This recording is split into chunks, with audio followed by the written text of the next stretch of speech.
Bonjour à tous, c'est Roxane de Ma Vie en Main. Aujourd'hui, je vous donne 5 catégories d'objets que vous pouvez dès à présent faire sortir de chez vous et sans remords. Tout d'abord, les objets cassés que vous ne pouvez pas réparer ou que vous n'allez pas prendre le temps de réparer. Allez-vous honnêtement, prendre le temps de réparer ce mug qui traîne dans la cuisine depuis 3 mois? Ou alors de prendre le temps de faire l'ourlet de ce pantalon que vous avez acheté il y a 6 mois et qui porte encore l'étiquette?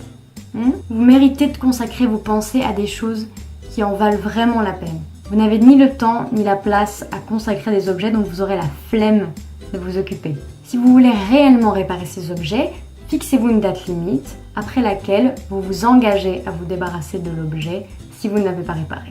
Deuxième catégorie d'objets, ceux qui vous rappellent de mauvais souvenirs. Ces objets, dès que vous êtes en contact avec, vous vous sentez mal ou ça vous ramène à une énergie négative, à une période de votre vie que vous n'appréciez pas forcément. Donc, par définition, ils n'ont pas leur place chez vous. S'ils peuvent contenter d'autres personnes, donnez ces souvenirs, sinon, jetez-les. Personnellement, je crois énormément aux énergies négatives transmises dans les objets, donc je vous conseillerais, dans la plupart des cas, surtout s'il s'agit de petits souvenirs babioles, de directement les jeter. Troisième catégorie, les objets que l'on a en double, en triple ou en quadruple. Ces objets sont en général ici parce que on ne sait jamais, au cas où, ça peut toujours servir si le premier est cassé. Posez-vous réellement la question suivante. Est-ce que j'utilise tous les exemplaires de cet objet?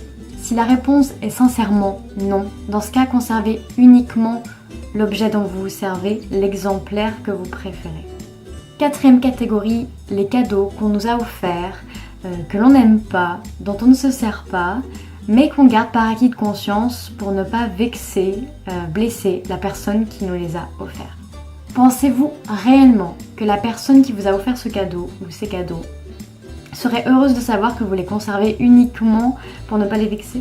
Ces objets vous ont fait plaisir à un moment donné, ils ont rempli leur fonction de cadeau et c'est ok. Vous pouvez les remercier pour ce qu'ils vous ont apporté et vous pouvez vous en séparer. Et enfin, cinquième catégorie, les papiers envahisseurs. Ici, je veux notamment parler des prospectus, magazines que l'on ne va plus lire, des papiers, des courriers, tous les flyers que l'on garde et dont on ne se débarrasse pas. Je ferai sûrement une vidéo plus spécifique à ce sujet car c'est vraiment un thème à part entière. En attendant, vous devez réussir à identifier tous les papiers que vous n'avez pas demandé à recevoir finalement et qui sont rentrés dans votre habitation. Pensez aux stop pubs que vous pouvez placer sur votre boîte aux lettres, arrêtez les abonnements de magazines qui ne vous intéressent pas, conservez uniquement les articles des magazines qui vous plaisent. Astuce maintenant, si vous n'êtes pas sûr de pouvoir tout de suite vous séparer de ces objets dont je viens de parler, eh bien vous pouvez disposer d'une boîte facile d'accès avec les objets dont on vient de parler et vous fixer une deadline. Si vous n'êtes pas revenu après cette deadline dans la boîte chercher un de ces objets, dans ce cas-là vous devez vous engager à vous séparer de ces objets. Si maintenant vous voulez aller plus loin et commencer à désencombrer dès aujourd'hui, je vous invite à regarder la vidéo que j'ai mise en description, qui est la vidéo de Elodie Wery, avec qui je me suis formée, qui vous présente 5 conseils avant de commencer le désencombrement de votre maison. Vous pouvez vous abonner à ma chaîne Ma Vie en Main si le contenu vous plaît et que vous voulez voir davantage de vidéos sur ce sujet. Pensez également à activer les notifications pour être averti dès qu'une nouvelle vidéo sortira.